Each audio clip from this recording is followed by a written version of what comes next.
안녕하세요, 홍해걸입니다. 행복한 일요일 아침 보내고 계시는지요? 여러분, 저희 굳은 땅은 제주에서 진행을 하는데요. 오늘은 제가 부끄럽지만 치질 수술 관계로 서울 저희 거실에서 여러분 뵙고 있습니다. 오늘로 4일째인데요. 비교적 잘 된 것 같습니다. 조금 쑤시고 아프고 진물이 나고, 그래서 이제 이 안에 패드를 차고 있긴 합니다만은 아주 깔끔하게 잘 진행되고 있고요. 걸어 다닐 수도 있고 가벼운 일상도 가능합니다. 치질 수술 너무 두려워하지 마십시오. 그리고 얘는 겨울이 동생 도찌입니다. 얘도 저처럼 며칠 전에 중성화 수술을 받았고요. 그래서 여기 상처 부위를 입으로 핥지 못하도록 목에 이렇게 칼날을 쓰고 있습니다. 도치도 아주 귀엽죠. 여러분, 코로나가 정말 악화일로를 치닫고 있습니다. 지금 가장 최신 뉴스를 보면 신규 확진자가 5,352명, 위중증 환자가 752명, 사망도 70명이 나왔습니다. 이게 모두 어제의 수치인데요. 세 가지 모두 역대 최다 기록이라고 합니다. 그러니까 지금은 정말 병상이 부족해서 살릴 수 있는 사람도 어쩌면 죽을 수 있는 그런 상황이라는 거죠. 재택 치료라고 말은 하지만 내용적으로는 입원 대기나 다름없는 그런 상황입니다. 정말 초비상 사태라고 할 수 있고요. 자, 이럴 때 우리가 한번 생각해 봄직한 주제가 있습니다. 오늘 굳은 땅 주제는요, 코로나와 노블리스 오블리제입니다. 먼저 코로나 확진을 받았는데 병상이 없어서 자택에서 대기하는 분들 많이들 불안하시죠. 이런 분들을 위한 코멘트를 짧게 드리려고 합니다. 일단은요, 방법이 없습니다. 가장 중요한 건 제너럴 컨디션이라고 얘기하죠. 나의 전신 상태를 최대한 좋게 유지하기 위해서 노력해야 합니다. 그래야만 면역이 올라가기 때문이죠. 그것은 이제 잘 드시고, 잘 자고, 잘 쉬고, 그 다음에 과로나 스트레스를 피하는 겁니다. 저는 개인적으로 비타민 D가 듬뿍 들어가 있는 종합 비타민제를 평소 용량보다 두세 배 드실 것을 강력하게 추천합니다. 작은 논문이긴 합니다만은 코로나에 도움된다는 증거들이 많이 있기 때문이죠. 큰 부작용도 없고 비용도 싸기 때문에 주저할 이유가 전혀 없습니다. 자, 그리고 본인의 증세를 좀 눈여겨봐야죠. 대개 확진받은 지 평균적으로 일주일 정도가 되면 그때 이제 중환자로 가느냐 아니면 극복이 가능한 코스로 가느냐가 결판이 납니다. 그래서 일주일 정도 될 때 내 몸의 상태, 특히 이 호흡곤란이 아주 중요하죠. 호흡곤란이 나타나는지 눈여겨보시고, 그럴 때는 빨리 병원에 연락을 해서 우선순위 대기 환자 명단에 넣어야 한다는 얘기입니다. 자, 여러분, 오늘 굳은 땅은요, 제가 주제를 노블리스 오블리제라고 얘기했는데요. 최근에 뉴스를 통해 들어보셨겠습니다마는 경제부총리 에피소드입니다. 아드님이 이제 다리가 붓고 열이 나서 서울대병원에 연락을 했는데 응급 상황은 아니다. 그래서 등록도 못하고 나왔는데 원장에게 전화를 해서 특실이 났다는 거 아닙니까? 물론 이제 자기가 비용을 다 내고 나름대로 절차를 밟았다고는 하지만 사회적으로 많은 비판이 잇따르고 있습니다. 우리 사회에서 이른바 병원장에게 직접 전화해서 특실을 얻을 수 있는 그런 사람들이 몇 명이나 되느냐, 이게 일종의 아빠 찬스가 아니냐라는 비판이죠. 저는 상당히 공감하는 바가 큽니다. 제가 왜 이런 말씀을 드리냐면 이 코로나 상황도 마찬가지입니다. 지금 중환자 병상이 태부족이고 에크모도 기다리고 있는 사람들이 수백 명입니다. 전국적으로. 그러면 누구를 먼저 집어넣을 것인가? 이것이 굉장히 어려운 문제입니다. 만일 그럴 때 공평무사한 기준으로 진행이 안 되고 누군가가 보이지 않는 손을 통해서 예컨대 권력이 있다라든지 재력이 있다라든지 그래서 가로치기가 일어난다면 이것은 굉장히 정의롭지 못한 거죠. 이런 일이 생길 가능성이 저는 충분히 있다고 보는 겁니다. 가령 뭐 하나의 상상을 한다면 어떤 돈이 아주 많은 재벌이 있는데 본인이 코로나에 감염된다고 한다면 무엇을 할 것인가 시나리오를 세우지 않을까요? 그런데 국가의 공적인 체계 안에 중환자실 안에 에크모를 포함한 응급치료를 받는 것만이 현재로서는 유일한 수단인데 적법하게 절차를 지키면서 들어갈 때까지 기다려 줘야 하는데 이것이 현실 세계에서 제대로 지켜지는가라는 부분입니다.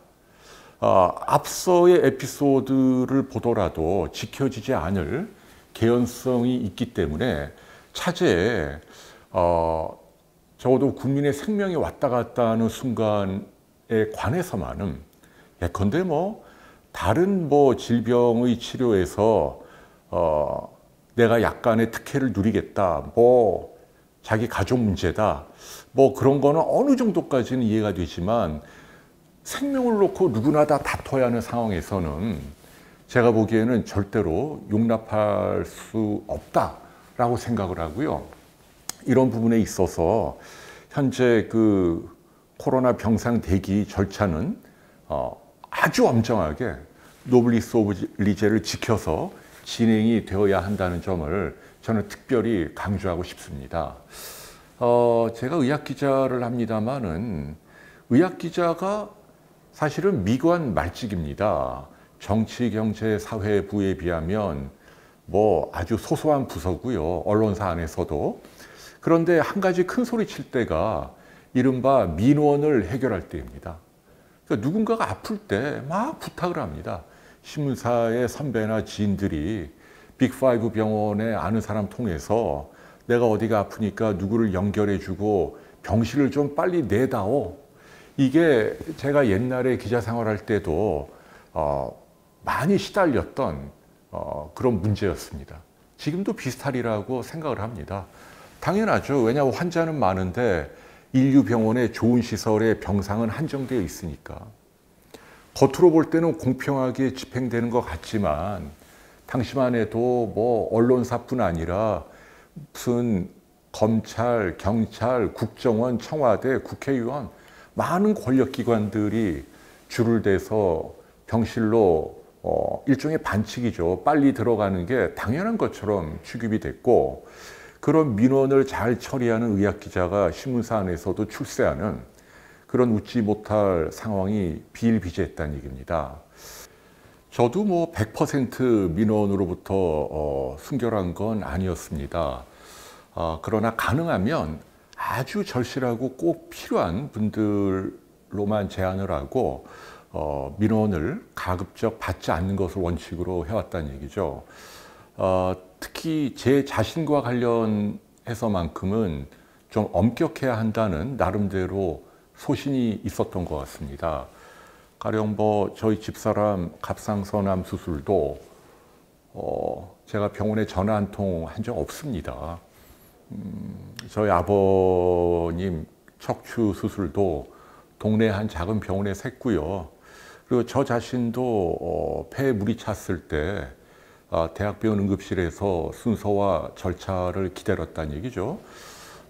이 흉수를 바늘로 찔러서 뽑아내야 하는데 이제 서툴게 하다 보면 폐 구멍이 뚫리는 기흉이 생길 수 있단 말이죠. 그래서 좀 숙련된 선생님께 부탁을 해볼까 했지만 그러나 그냥 원칙대로 인턴 선생님에게 제 몸을 맡겼다는 얘기입니다. 얼마 전에도 뭐 부모님 모시고 여수에 갔을 때도 심하게 저희 아버지 고령이다 보니 변비가 나고 장이 뭉쳐서요. 복통을 호소하고 응급실로 갔지만 절차를 지켰습니다. 그리고 관장도 제가 직접 해드리고요. 물론 이제 이렇게 하는 사람이 한국 사회에서는 그동안은 별로 좋은 점수를 받지 못합니다. 능하지 못하다, 수완이 없다, 융통성이 없다, 그리고 별로 의리가 없다. 끼리끼리 사회에서는 말이죠. 그래서 인색하게 평가를 받긴 합니다만은 여러분, 우리 사회가 앞으로 선진국으로 발전하려면 그런 끼리끼리 마피아식 의리를 강조하는 문화를 극복해야 한다는 얘기입니다. 누가 더 훌륭한 시민인가? 우리가 다 같이 한 번쯤 생각해 봐야 할 것 같습니다. 다시 한번 강조합니다. 지금처럼 코로나 위기 상황 때는요, 그 어느 때보다도 아주 강력한 노블리스 오블리제가 강조돼야 합니다. 적어도 국민의 생명과 관련된 부분에 있어서만큼은 절대로 아빠 찬스 또는 어떤 이미 기득권을 갖고 있는 권력이나 부를 갖고 있는 사람들이 가령 중환자실에 에크모를 돌리는데 특혜를 받는다. 이런 일이 절대로 있어서는 안 된다는 점을 몇 번이고 강조하고 싶습니다. 오늘 아침 신문을 보니까 한 가지 눈에 띄는 소식이 있네요. 경항모, 그러니까 항공모함을 우리나라가 건조한다고 합니다. 새해 예산안에도 이제 반영이 되기 시작했다는 소식인데요. 이게 총 규모가 여러분 놀라지 마십시오. 무려 6조 원이나 든다고 하네요. 이게 만드는 데만 그렇게 들고 또 운용하는 데 또 어마어마한 예산이 소요된다고 합니다. 그런데 저는 우리나라 현재 시점에서 이게 과연 필요한가? 라는 생각이 드네요. 왜냐하면 저뿐만 아니라 많은 군사 전문가들도 삼면이 바다로 쌓여있는 우리나라에서 비행기가 30분이면 어느 바다나 다 출동할 수 있는데 굳이 이렇게 막대한 비용이 드는 항공모함이 필요하냐? 라는 비판이 있다는 얘기입니다. 여러분 6조 원이면요, 지금 우리가 걱정하는 엄청나게 많은 국민의 생명이 경각에 달린 보건의료 문제를 한꺼번에 해결할 수 있는 막대한 돈입니다. 전국에 공공병원 지을 수 있고요, 에크모도 돌릴 수 있고 중환자실도 만들 수 있다는 얘기죠. 불과 2년 전만 해도 우리나라는 전 세계가 칭송하는 모범 방역 국가인데 오늘날 위드 코로나를 원점으로 돌려놓지 않을 수 없을 정도로 다시 망가져 가고 있다는 얘기입니다. 많은 국민들이 집에서 그냥 애처롭게 치료를 기다리고 있는 상황이잖아요. 우리가 과연 돈이 없어서 그런가? 다시 한번 고민해야 할 시점이 아닌가 싶습니다. 경항모도 뭐 필요할 수는 있겠지만 우선순위에 따라 현재는 코로나를 비롯한 방역 또 공공의료 부분과 관련해 국가가 필요한 돈을 제대로 써야 한다. 그냥 빅5를 비롯한 민간 병원을 징발하듯이 쥐어짜서 해결할 수 있는 문제가 아니다라는 점을 여러분께 알려드립니다. 아이고, 오늘은 별로 유쾌하지 않은 소식들 또 무거운 주제로 여러분께 말씀드려 죄송하고요.